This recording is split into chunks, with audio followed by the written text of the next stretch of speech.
I mean, does Canada, as one of 194 members of the General Assembly of the United Nations, do we not have a feeling, a belief, a duty, an obligation to participate in the tough decisions from time to time? And I would, of course, claim, yes, we do.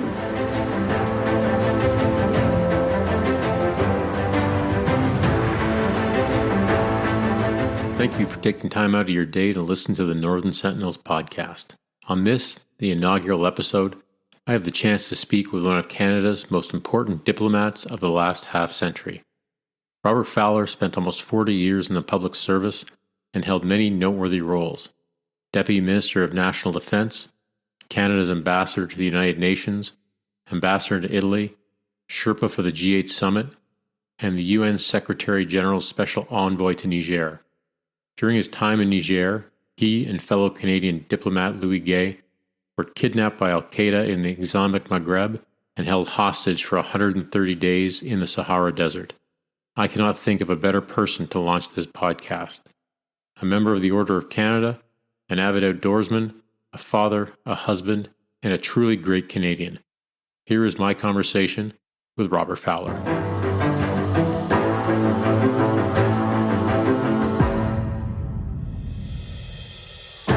Good morning, Bob. Thank you so much for being on the Northern Sentinels podcast and inviting me into your home. It's a pleasure, Chris. I'm glad you're here, and I look forward to the chat. It's always nice to start off a discussion with a fresh baked scone and a nice cup of coffee. So hospitality is fantastic in your household. And actually, one of the things I was thinking about on the drive over here is, the beautiful little historic home you live in. And so how'd you come about living here? And you probably know, because you have a deep knowledge of history, what the house was originally used for. Well, if you look out that window behind you, you'll see a series of right behind you, a series of iron bridges through those windows there, and they were built in 1900. And that was the way across the Rideau River, and the Governor General of the day would ride his carriage to Parliament to open it across those little bridges. And this was the countryside here. And in fact, we've dug in the garden here out various instruments from the time that this house was owned by a butcher, and he had cattle outside, and really, and he had his butcher shop out front. So the house was built in 1867, by a fellow called MacLeod, who was a mason from Scotland, from the Isle of Skye, in fact, and was brought over here by Thomas Mackay, who was the Don of Ottawa. And he owned breweries and bars and 3 lumber mills, I think, and was a very rich guy. And he wanted to build himself a fine house, so he brought a mason from home. And the first thing the mason did was build himself a house, and this is his house. He then went on to build Mackay's house, which is Rideau Hall today, where the Governor General lives. So I would cross these when I was a baby Foreign Service officer over there, the mother house just across those bridges, I would go for a walk at noon and see this little stone house, and thought, well, when I grow up, I'd like to live in a house like that. So many years later, I'm in my last posting in Rome, and I was called back for a meeting, and the meeting was to take place on Friday afternoon, and at the last moment, I was told, no, it wouldn't be till Monday, so I had the weekend free, and I called up a real estate agent, pal of ours, and she said, well, that house you kind of like, I think it may be available. So I bought it and phoned Mary and said, we bought a house. She said, we have a what? Anyway, we had enjoyed it from the outside before, but not from the inside. It was in pretty poor repair.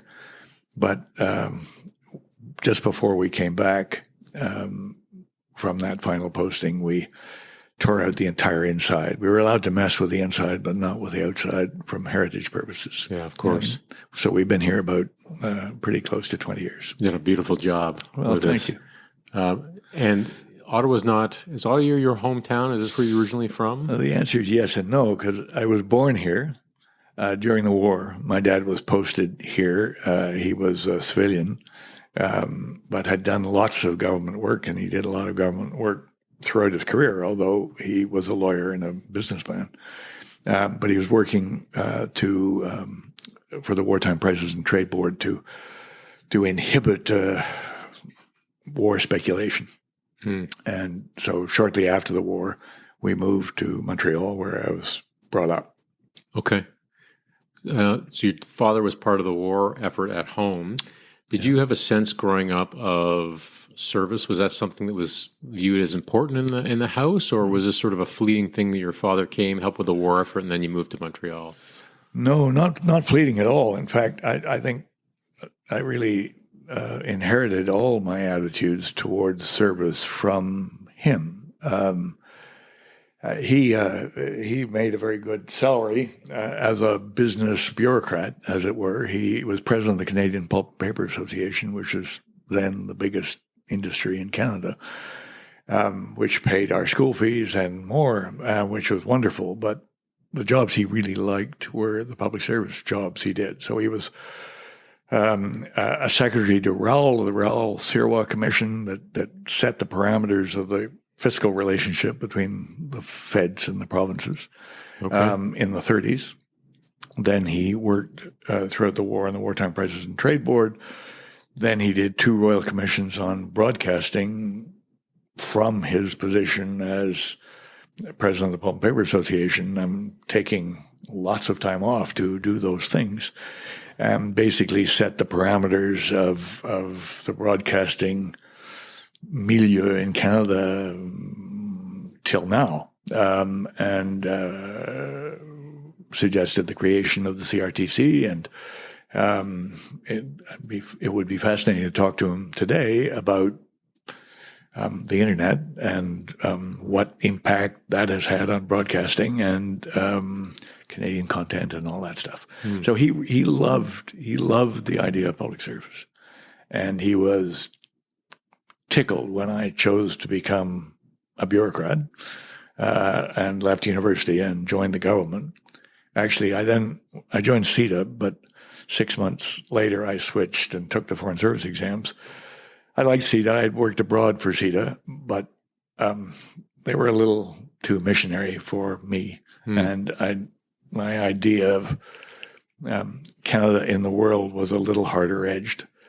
So I wanted to join the Foreign Service, but I didn't tell him for 2 years afterwards, because initially I was afraid he'd interfere or something. He would, because he knew a lot of people, and I didn't want that. Yeah.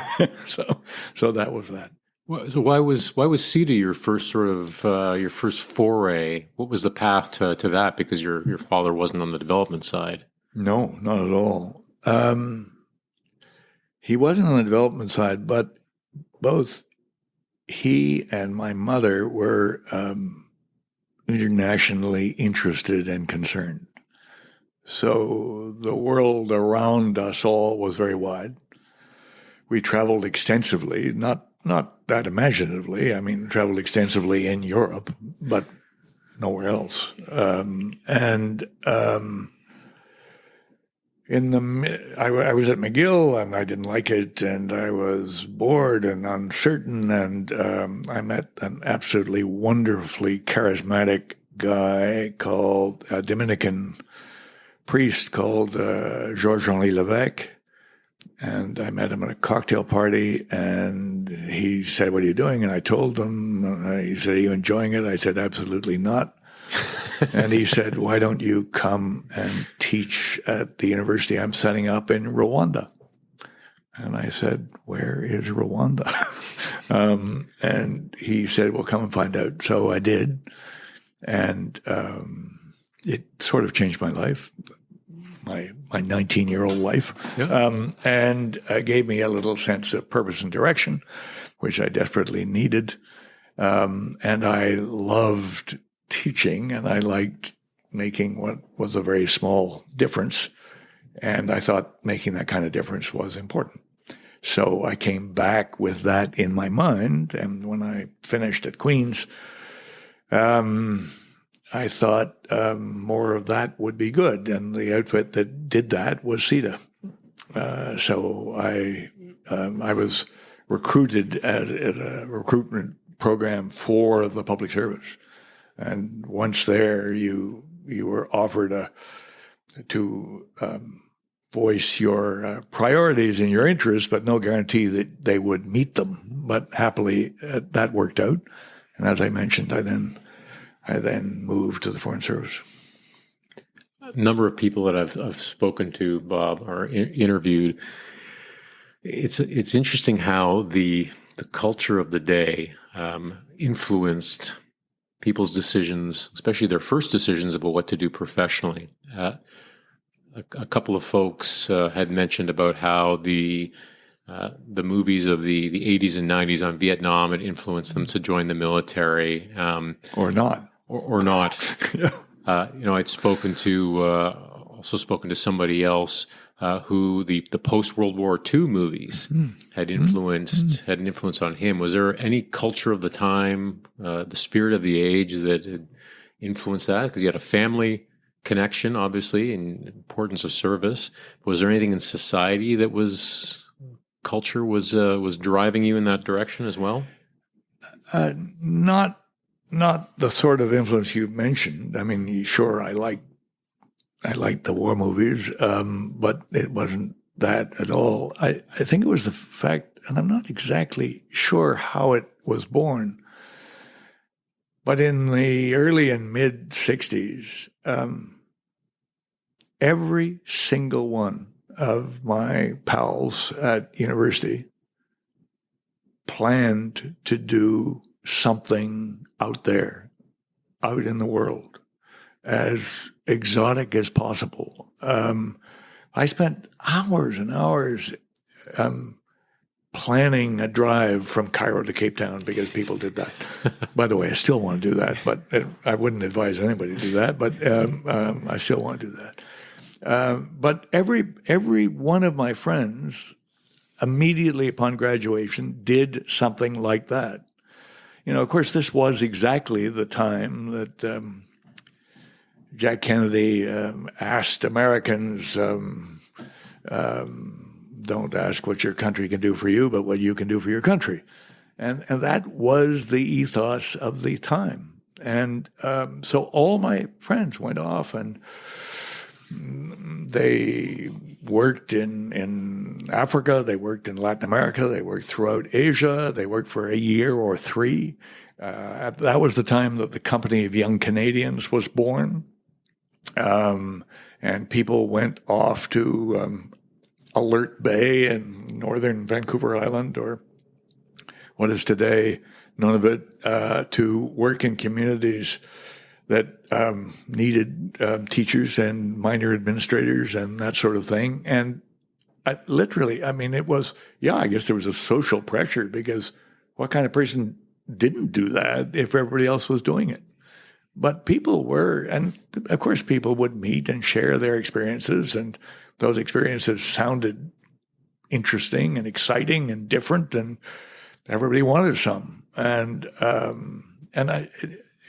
it's hard to say very clearly how pervasive that attitude was.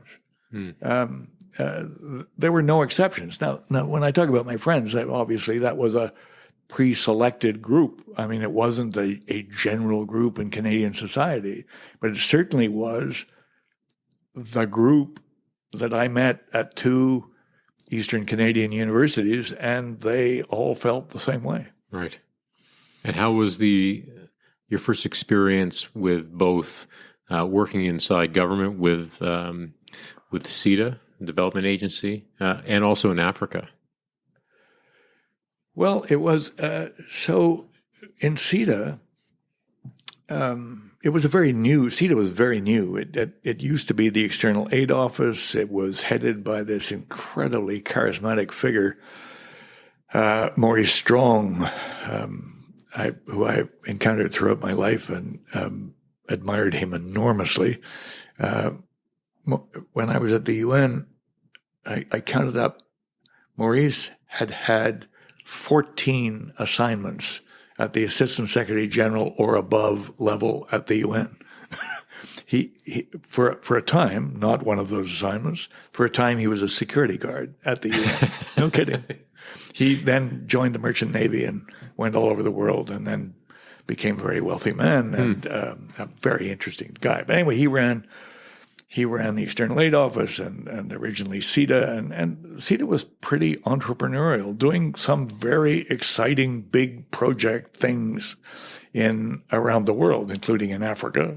Not all of them were successful by any means, but the idea was there. I was looking after my job in CETA was to look after undergraduate medical students, that is, third world students who were studying medicine in Canada up to the MD. And I think I had 58 or 60 of them.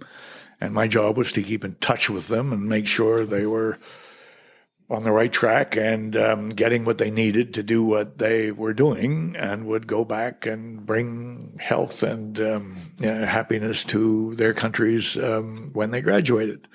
At the same time, of course, the provincial governments of the universities in which they were studying medicine were lining up to encourage them not to go back and to stay in Canada and practice medicine.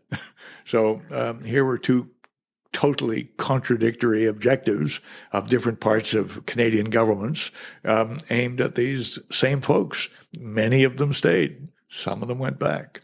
But that gave me an inkling of cross purposes of the Canadian government and dealing with those sorts of things. What did you do next after CETA?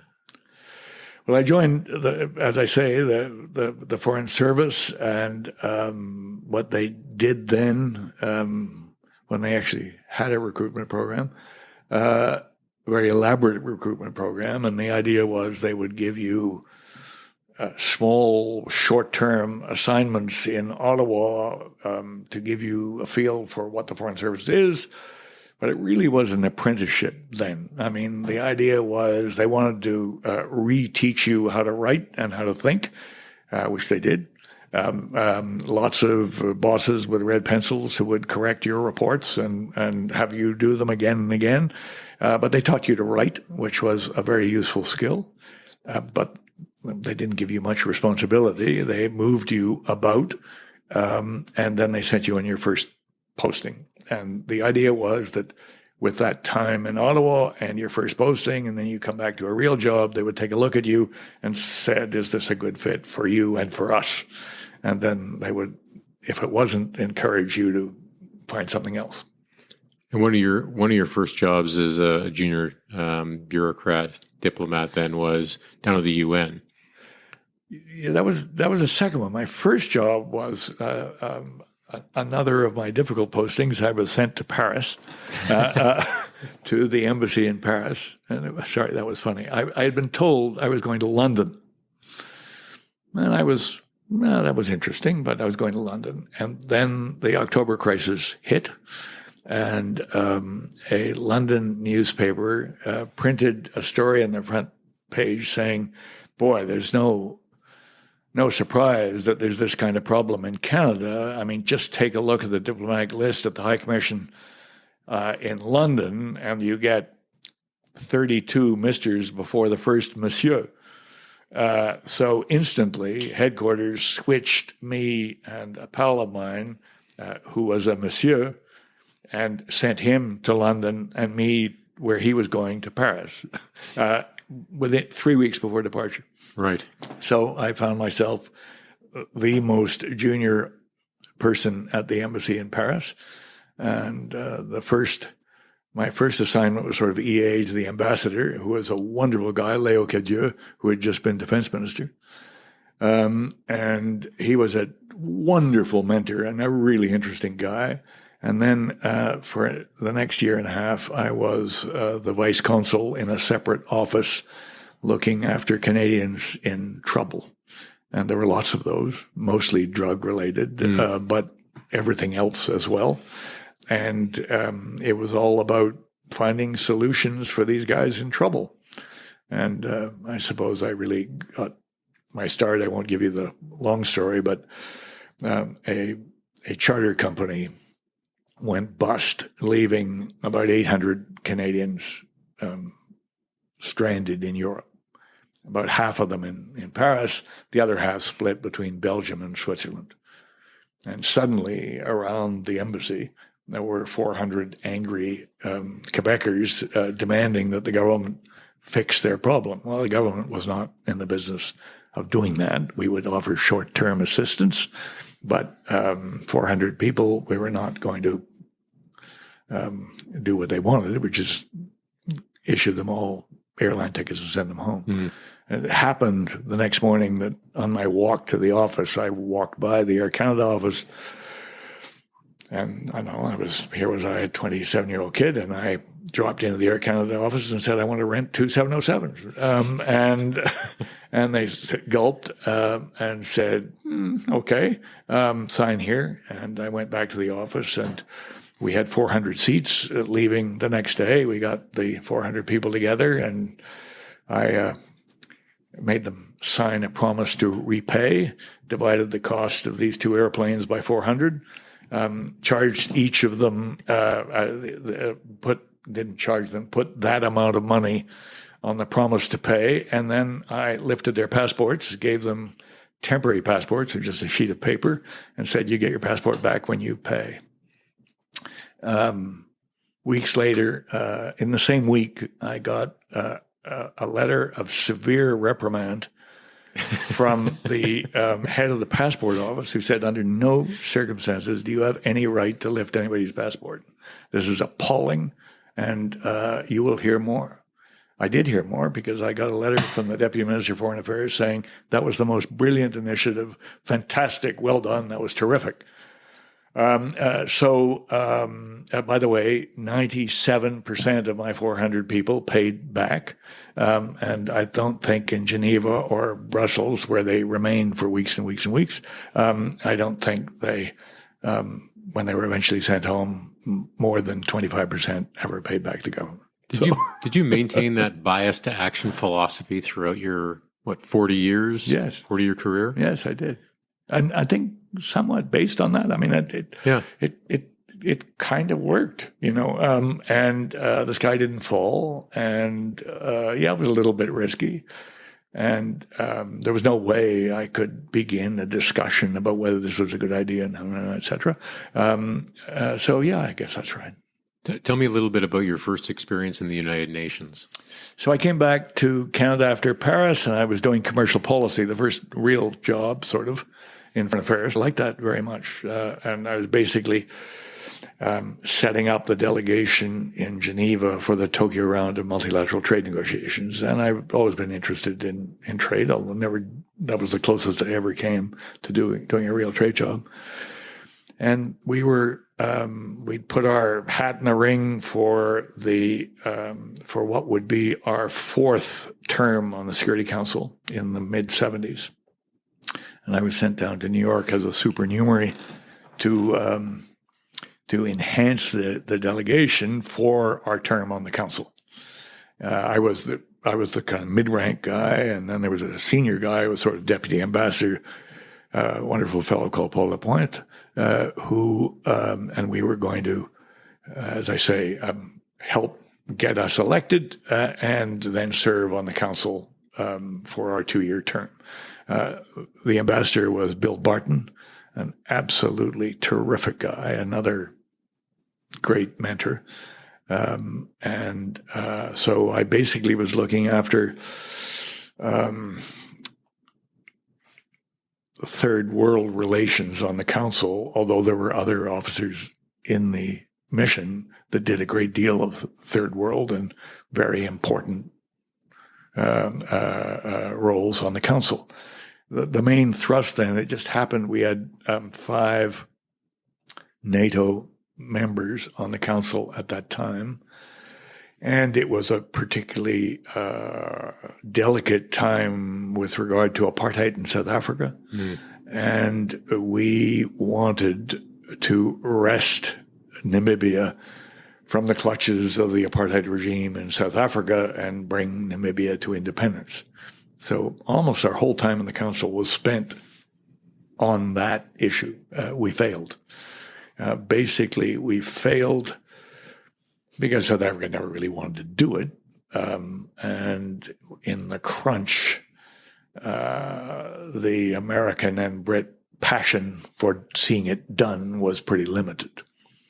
And the South Africans,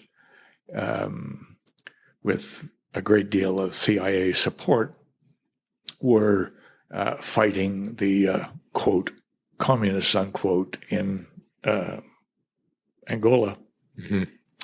And that conflict was spilling over into Namibia, where they had also a liberation movement, and all that got mixed up and made it unlikely that we would be successful. We were successful many years later, and I was very happy when I was at DND to go over and visit with the Canadian Peacekeepers Election Observer Team run by General John Arch McGuinness, and watch Namibia come to independence 10 years later. And to be a little, tie that all together, I was also very pleased 10 years after that, when I was back at the UN, to have played a role to end the 27-year-long civil war in Angola. So that all was somewhat of a piece. It all comes full circle. Yeah, it did, sort of. Yeah. For those listening who may be not familiar with the Security Council, why is the Security Council, or what is the Security Council? Why is it important, if you believe it to be? And what's the advantage of having a seat as a non-permanent member? I suppose these days, Chris, we should say, what's the advantage and disadvantage? Yeah. Well, so the Security Council is the only truly executive body at the UN. That is, its decisions are not hortatory. They're not simply nice things to say. They matter, they do, and they cost. So there are, originally when 51 nations signed the UN Charter in 1945, there were 11 members of the Security Council. And the Security Council's mission is, as the name sounds like, to look after threats to international peace and security and to take action accordingly. And the action would be taken by those 11, then 15 members of the council, without reference to the majority, tyrannous or otherwise, of the General Assembly. So it was designed to be somewhat streamlined, somewhat executive. And it was also designed, which is the biggest criticism of the council, to be able to act without causing a third world war. That's the most controversial aspect of the Security Council, which is the veto of the 5 permanent members. Previous attempts to establish this kind of a body had failed because there was no veto. There was no special consideration for the powerful. And before the war, when the Italians had invaded Ethiopia and Somalia, the nations could not agree on action, and the countries that didn't want to act to stop Italy doing what it was doing just didn't. And that was that, and the whole edifice collapsed. So when they were redesigning the UN, they wanted to design a security apparatus within which the really powerful countries could say no. So, and that happened. So, I mean, today, the Russians are going to say, when anybody tries to stop what the Russians are doing in Ukraine, the Russians say no. And we all say, isn't that horrible? And isn't what a crazy system that is, that could happen? But then we forget that no country has used its veto more than the United States. And the United States regularly says no when they feel their interests are being impaired by a proposed action in the Security Council. Now, whether, who are the 5 members of 5 permanent members, i.e., which of course I insist on calling the 5 non-elected members of the Security Council. They are, of course, Russia, China, Britain, France, and the United States. So that often tends to be Britain, France, and the United States versus Russia and often China.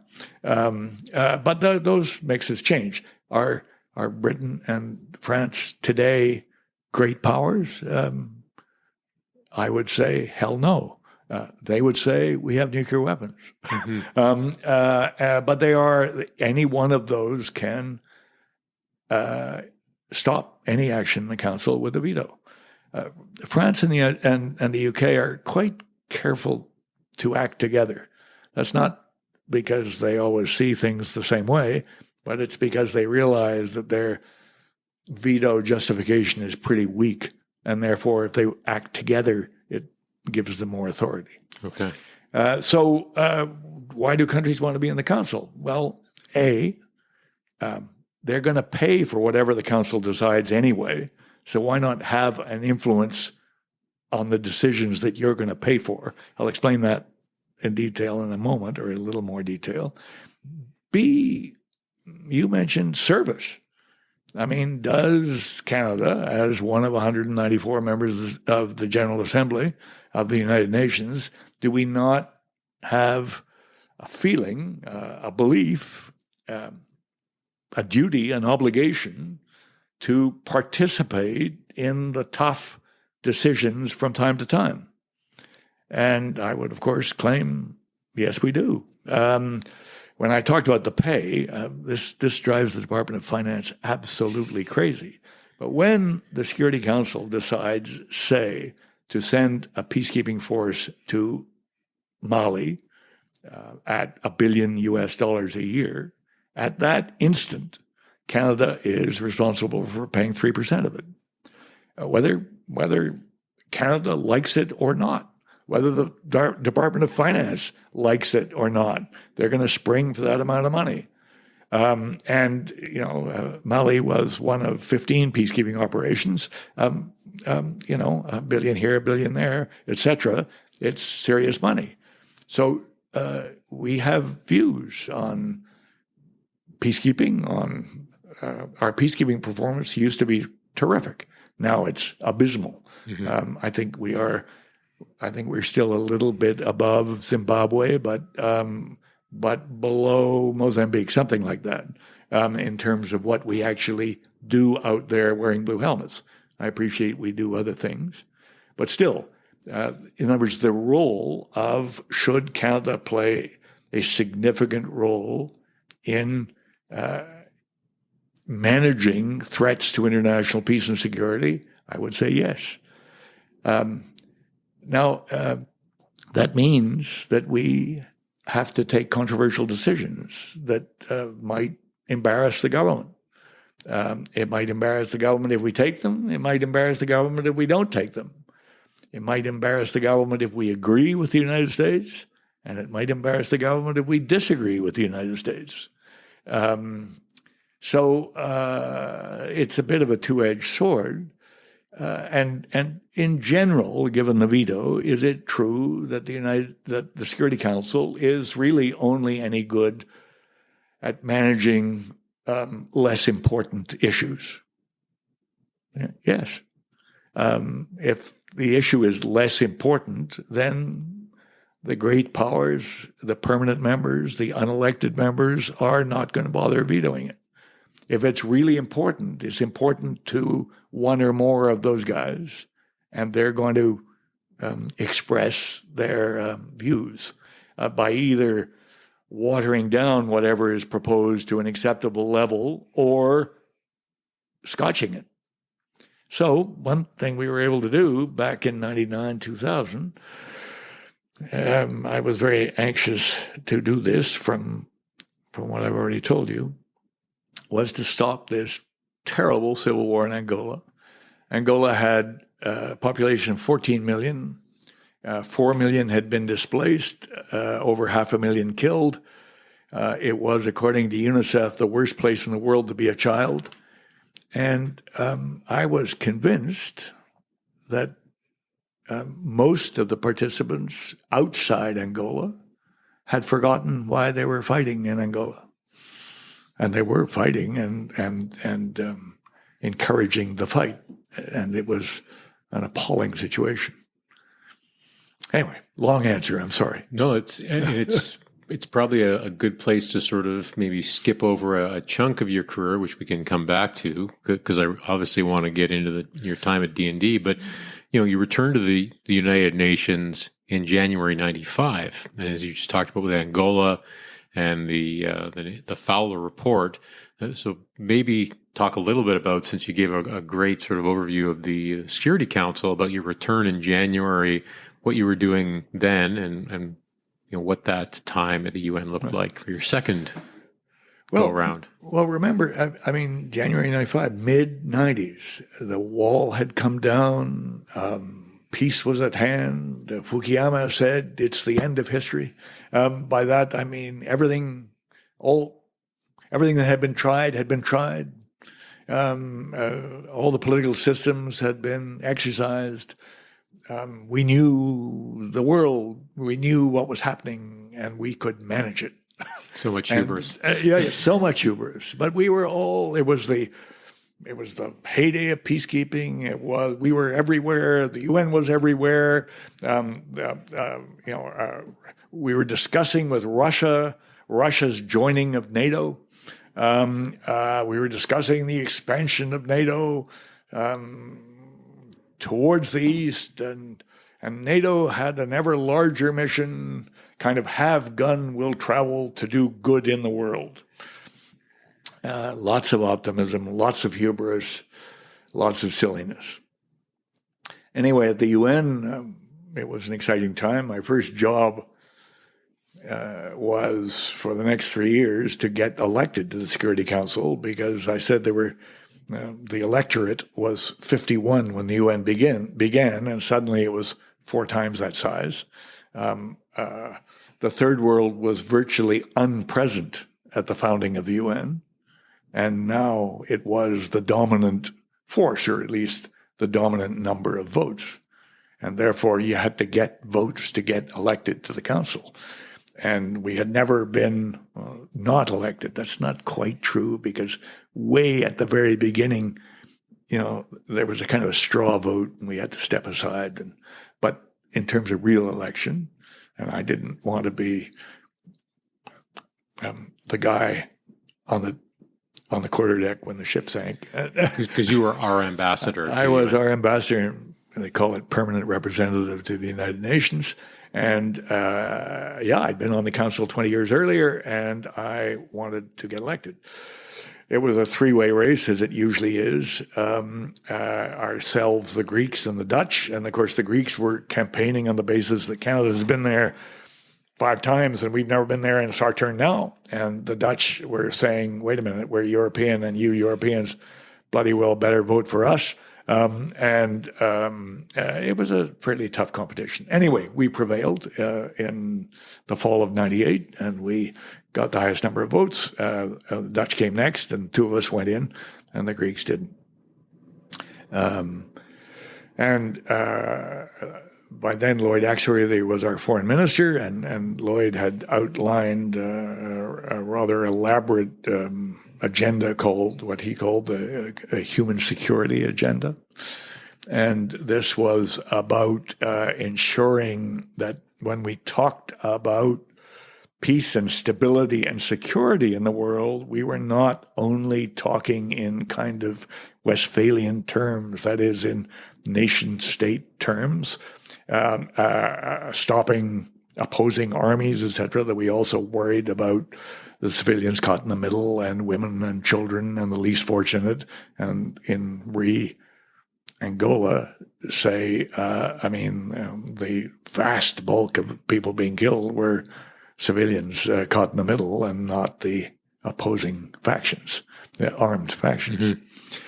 Mm-hmm. So we had, and my particular interest, the non-elected members kind of had worked out over generations a very sweet deal, whereby the unelected are too busy and too important to actually manage the subcommittees of the Security Council, and that would be the job of the elected, the new members who are only there for 2 years and therefore could never really get smart enough in any of those areas to be of any bother to the important five. So the Americans and the Brits had contrived that Canada would take on the Iraq subcommittee of the Security Council. Okay. Yeah. And I had decided that this was not going to happen.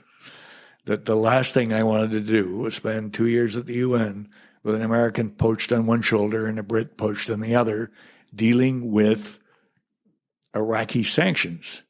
And sanctions are only voted by the Security Council. So they are a security measure short of armed intervention, etc. And were used more and more.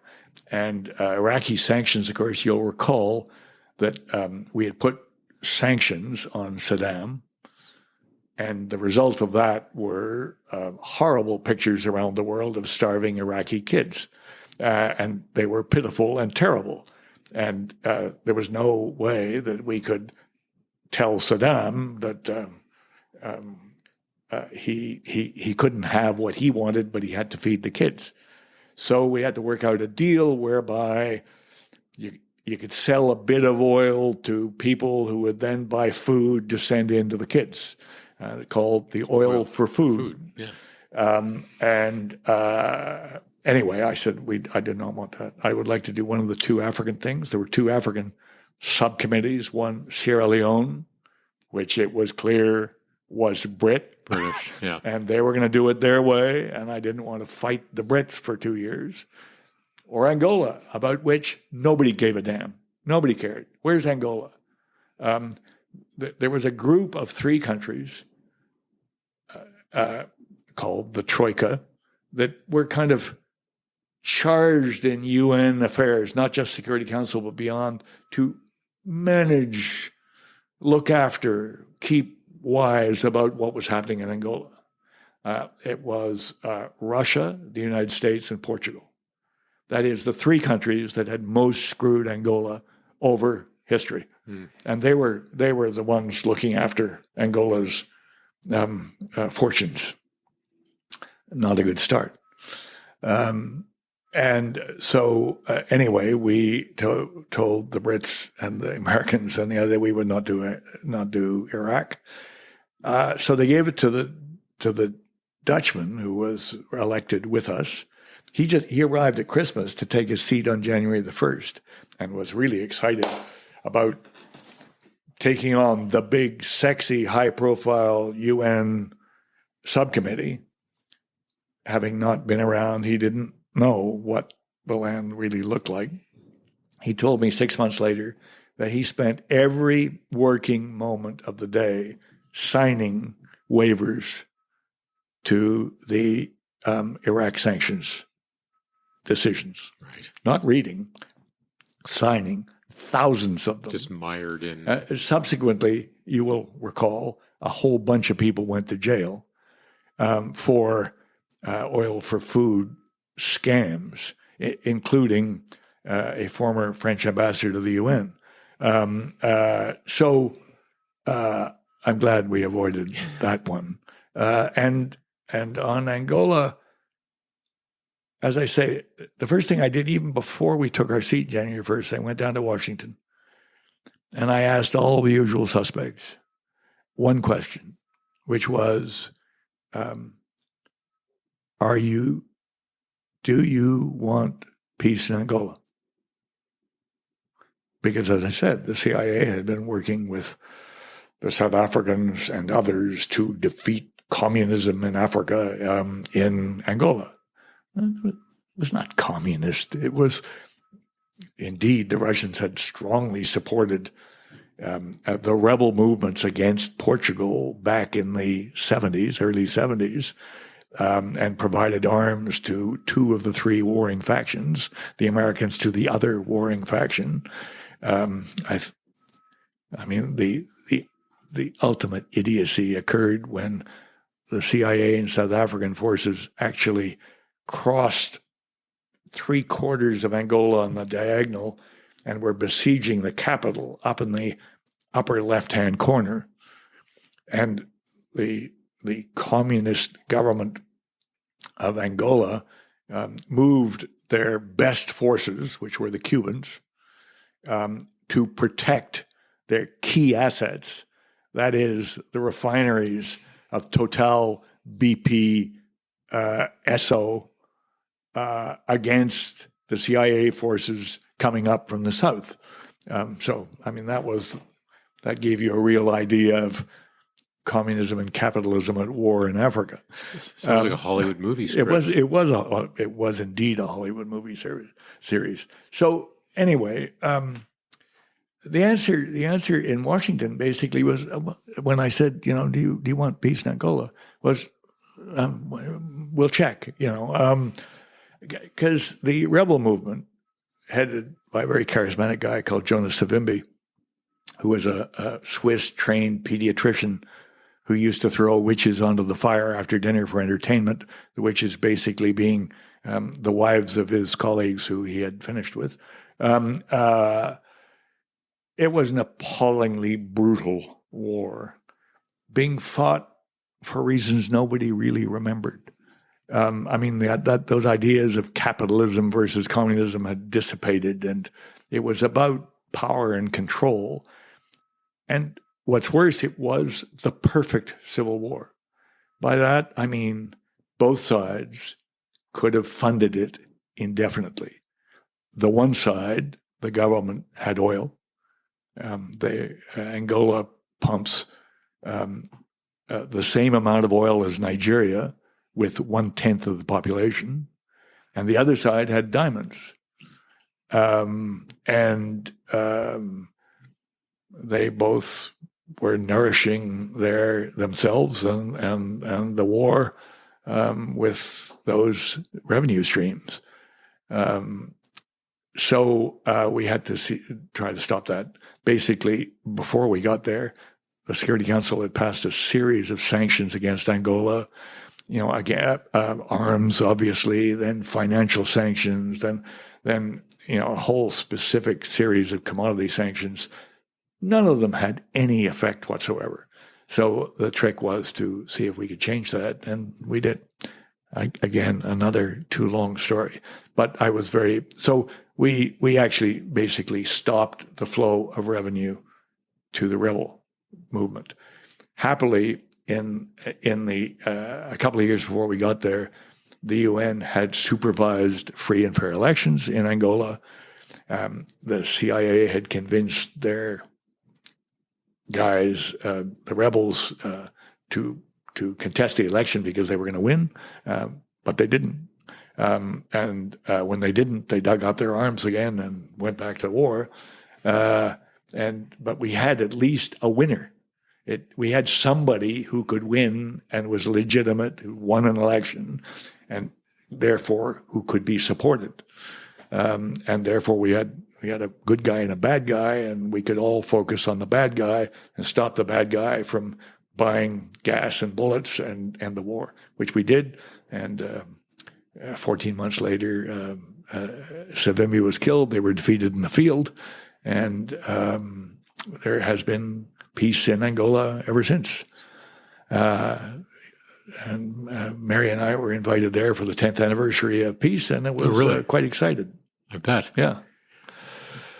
Now you've talked about your Yeah. sort of early days in your career before you were in the Foreign Service with CETA, and you were in Africa. And now we're just talking about the what is referred to as the Fowler Report, and dealing with the ending the Angola Civil War. And in between there, you were in Department of National Defense, and you also had a number of experiences or significant events dealing with Africa while you were in defense as well. Chris, I did, but we I guess we can't leave out very quickly that between the UN in the 70s, in the late 70s, and DND, I was briefly, well, not a couple of years, the EA to the Undersecretary of Foreign Affairs, Alan Gottlieb, back at home here. And then I went off to the Privy Council office for 6 years, where I was the foreign policy advisor of Pierre Trudeau for his last 4 years, very briefly for John Turner, and then 2 years for Brian Mulroney. So it was kind of interesting playing that role for Liberals and then Conservatives. Not a natural transition, if you will, which had its own challenges. But that was a very exciting job, being the foreign policy advisor. And after 2 years with Mr. Mulroney, I was offered this job as Assistant Deputy Minister for Policy at the Defense Department. And up till that point, I had overseen the work of 14 people, and I was going off to work as the ADM Pol, where I would be in charge of 650 people. So that was a difference. I obviously was a little nervous about that, but it was an incredibly exciting job. In that job, I did 3 very different white papers on defense. The first one was with a conservative government, onward and upward. Canada's going to do everything it promised to do and more. The title of it was Challenge and Commitment. We were committed, and we were going to meet the challenge, and we were going to do wonderful things in the Defense Department. Perrin Beatty was the the Defense Minister, and was a wonderful guy to work with. We did imaginative stuff, like deciding we were going to have a dozen nuclear-powered submarines and take charge of the frozen north and be masters of what happened up there, above the ice and below the ice. And we were going to make that third ocean important and defend our 243,000 kilometers of coastline, as well as do what NORAD wanted us to do in the air, and significantly beef up both regular and reserve forces so that we could be even more effective at home and abroad. Well, by then the sun had started to set on the end of history, and we were back to miserable rivalries, and everybody wanted a peace dividend, and the finance department began to squeeze. And so we issued another white paper just before I left. In 92.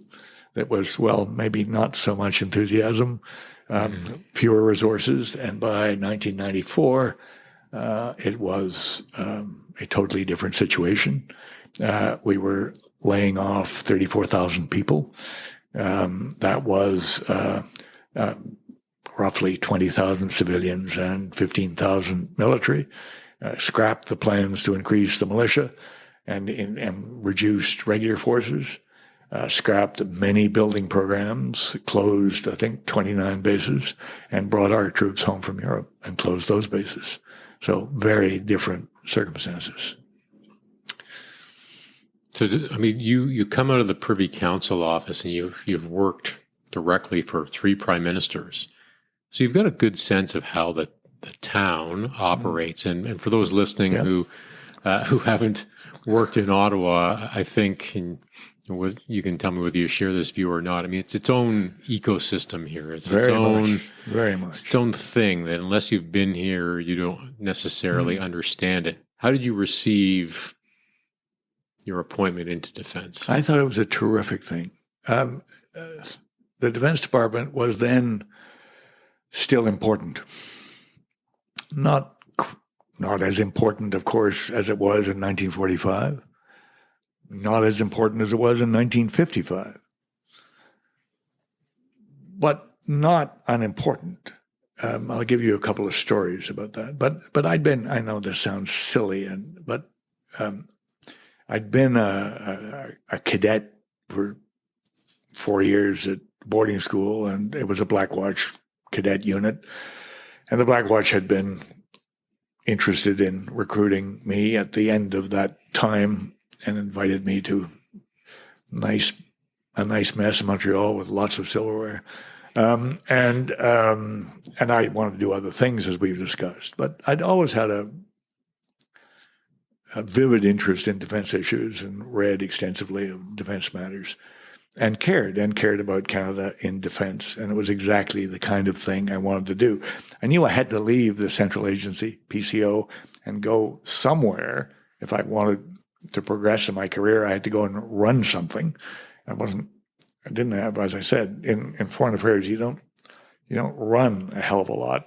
And one story in that regard, so when I first got to the Defense Department, as a brand new, still quite young ADM, Assistant Deputy Minister, that is, I went around to all the other ADMs, and your listeners may not know that in Defense Headquarters, the Department of Defense has many ADMs. Some of them are military and some of them are civilian, and each military ADM has a civilian clone as associate, and the other way around.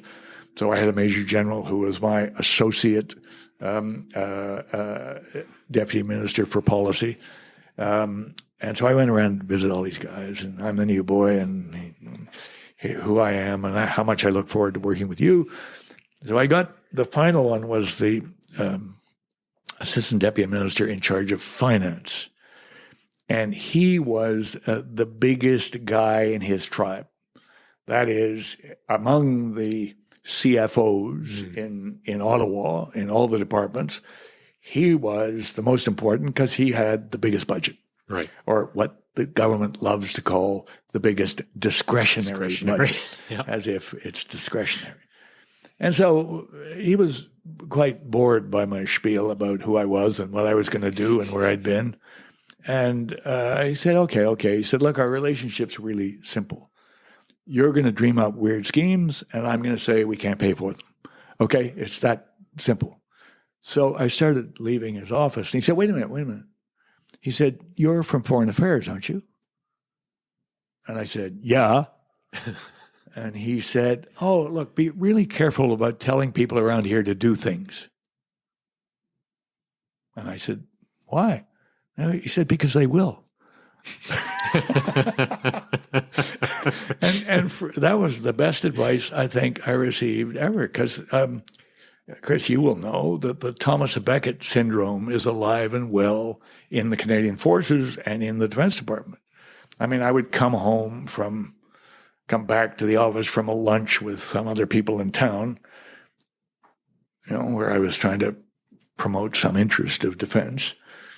And I would get back to my office and I would start kicking the furniture and say, why can't somebody just bang, bang, bang? And I'd go to a meeting or something and I'd come back and there'd be 4 heads lined up, on my office desk. And I would think, oh my God, I didn't mean that. So you kind of learn to be careful about asking people to do things, but it was awfully nice knowing that they would. Biased and they did. Yeah. And they did. So anyway, so basically my job and then eventually as deputy. the relations between the Deputy Minister of Defense and the CDS, the Chief of Defense Staff, are unlike any other departmental management in town. So it is bicephalic. There are really two heads. 70% of each of their jobs are crystal clear, but 30% kind of overlap.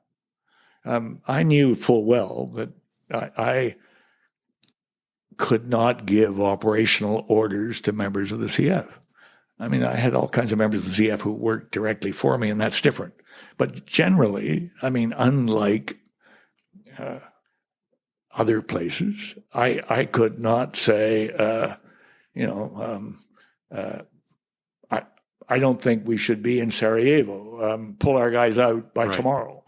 That was not. I could not say promote this major. But I was in charge of what were then 35,000 civilians, most of which I never saw or were never. They were in all kinds of jobs all over the country, from managing parking lots to environmental control in various places and base administration, etc. But even that was sort of abstract. Procurement was one of that within that 30% where it crossed over. So one of my ADMs was a civilian who was ADM materiel, and he had 14,000 people working for him. And this was in a slightly better environment than it pertains today in terms of procurement, but only slightly. There were still lots of other interests in procurement in town. But, if you ask the Army what they needed everything. Unlike the Air Force and the Navy, what they wanted didn't come neatly packed in a big steel box so that you could buy simply a certain number of steel boxes and that would be it. Mm-hmm. Lots of bits and pieces. But if you ask the Army what they wanted in terms of a tank, they wanted the best tank in the world and lots of them. The Army, I was always struck in DND by how bloody civil the different uniformed tribes were to each other. That was not the environment I was brought up in. The environment I was brought up in around the table is you tore out the next guy's throat if he was going to mess with what you needed. Not in D&D, not in the CF. The Army was not going to mess with the Navy's procurement program, and likewise the Air Force. The CDS was not usually going to have a view on whether the turret in the armored personnel carrier should be electric or mechanical. Right. That was the job of the Army. And the Army was going to tear each other's throats out about things like that, but they weren't going to mess up an aircraft procurement because that was theirs. And there was a rough understanding of 553 that basically resources would be allocated, 5 for the Air Force, 5 for the Army, and 3 for the Navy. And very roughly speaking, those were kind of the understood procurement values. Whereas I had views on whether it should be a mechanical or an electric turret, which annoyed everybody. And I do remember when we were finally going to get the Movag GM diesel wheeled.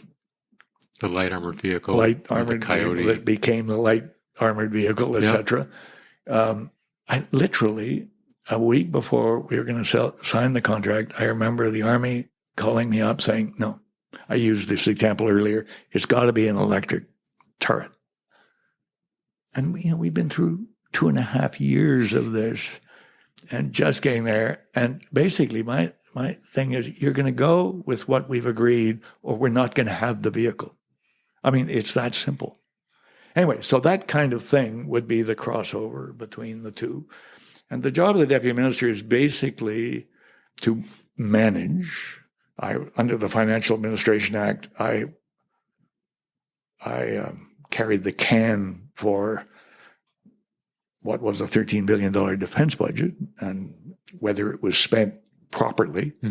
And whether whatever the Defense Department did,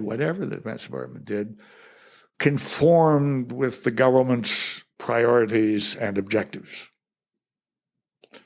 And of course, that might impinge on whether we went to Haiti or not, or how big a battle group would be sent to Afghanistan or Latvia or wherever. Right. And then on the policy side, and then as deputy, building that policy into something that A, conformed, and B, was doable and achievable, and basically was right for Canada. So that is the sort of thing that happened.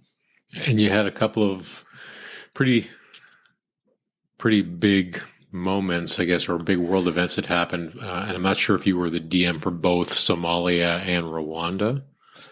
I was. I was. Yes, I was the DM for both. And in fact, I had visited our troops in Belatwin in Somalia, in western Somalia, right hard by the Ethiopian border, 10 days before the tortured death of Shadain Aron, and kind of seeing the circumstances in which our guys were working in some detail. And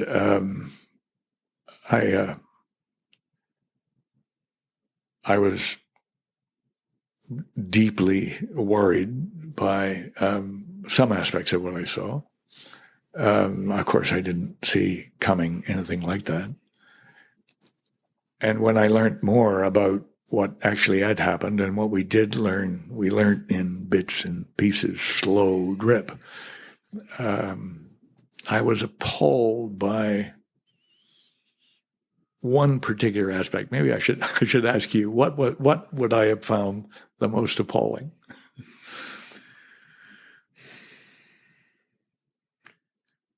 I think the thing that just jumps out to my mind is where did morality, where did being good people, where did that go? Because that for me is the basis of good leadership, of moral courage. When you don't have that strong center of ethics and morality, then leadership tends to drift and not make the decisions that need to be made. That's where my mind immediately goes to. Well, you nailed it, but you've nailed the higher level.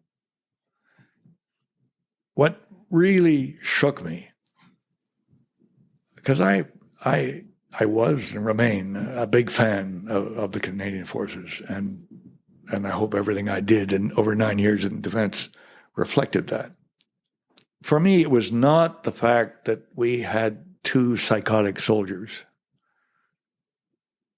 who did, as you say, something so morally reprehensible,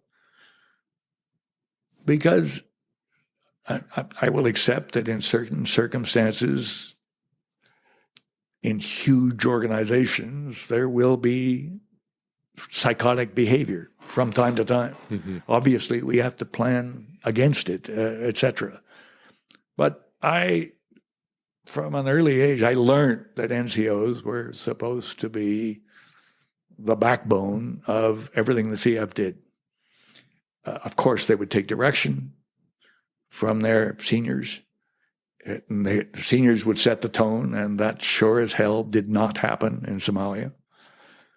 But the fact that this backbone of the army, not one, not two, not three, a whole bunch of them allowed this to happen, destroyed a significant part of my confidence in the structure and the solidity of the structure of the armed forces. No, it wasn't the Navy, and it wasn't the Army, and it wasn't the Navy, it wasn't the Air Force. Maybe it wasn't even the Army. And yes, that unit had gone rogue and was a little bit different. And yes, the command structure in the unit, certainly under retrospect, needed work and was very different. But it was that backbone that shook me. Mm-hmm. How did that influence your thinking then when you were doing work, in the future with defense, maybe dealing with Rwanda? How do you carry that with you? Well, it certainly made me think, and we've got all kinds of fancy words for it today, but it certainly made me think that we needed to rethink the way we produced NCOs and trained them, and then also the officer corps. In other words, I could no longer simply sit back and take comfort that the instrument is as it should be. I believe the instrument was not as it should be. And that was not my part of ship, as it were. I didn't recruit or train or deploy or manage the forces in the field. But everything else I did depended on that being done well. And clearly it wasn't. And then you go back and you can find all kinds of other little signs and signals that all was not right. Mm-hmm. And there were lots of them. In retrospect, there were lots of them. Some of them, ought to have put up flares. And we were blind to the flares. Mm-hmm. So it really told me that my kind of pervading confidence in the instrument was not as well placed as I thought it was. Mm-hmm. And I think we all, those of us that are old enough to have remember clearly the national fallout from this. But what was the long-term impact of that on defense, advancing defense issues in the town? Like, how long does that that breach of trust, breach of confidence last in the sort of the Canadian political psyche or bureaucratic psyche? So the military, I loved collecting military adages as I went there. So one of them was I've always loved is all major battles occur at the junction of four maps. In other words, in the least desirable place and circumstance. Mm-hmm. And boy, do I know that's true. So at the time that Somalia happened, the defense minister that was making a bid for prime minister, Kim Campbell was the defense minister, and she had thrown her hat, and she was away in Vancouver at the moment that she was going to be acclaimed as leader of her party and candidate for whenever the next election would be. And that was, the time that shit was happening in Somalia. And how do we tell her? Well, we told her staff, which in retrospect was the kind of the third string. And whatever they told her is then a matter of great dispute. So then there was this endless inquiry into the Somali affair where all kinds of useful stuff was revealed and all kinds of collateral damage that really had absolutely nothing to do with Somalia. Careers were ruined of senior military officers who had nothing to do with Somalia. But they gave bad TV. They were bad witnesses before the committee. And the committee so clearly had its very own agenda. And all of that contributed to the fallout.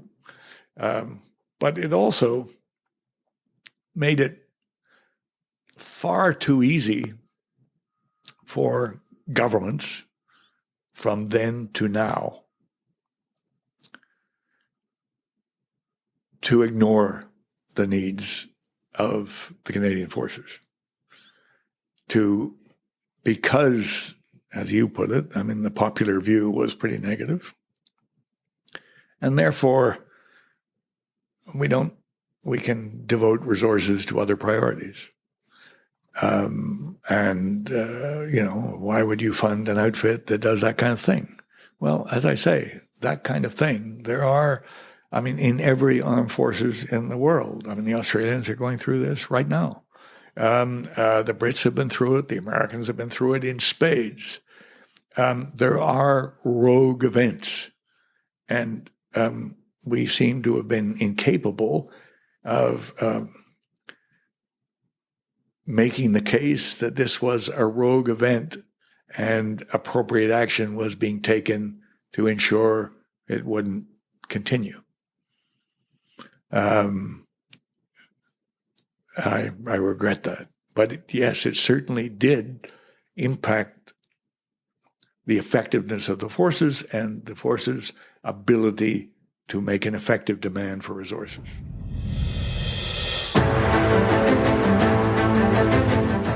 That was the first of 2 episodes with Robert Fowler. On the second installment, Bob speaks about Rwanda, his final years in the public service, being kidnapped by Al-Qaeda, and some thoughts on national security. You can find information on the UN Security Council, the Somalia affair, and the Fowler report on Angola in the show notes. Thanks for listening to the NSP, and goodbye until next time.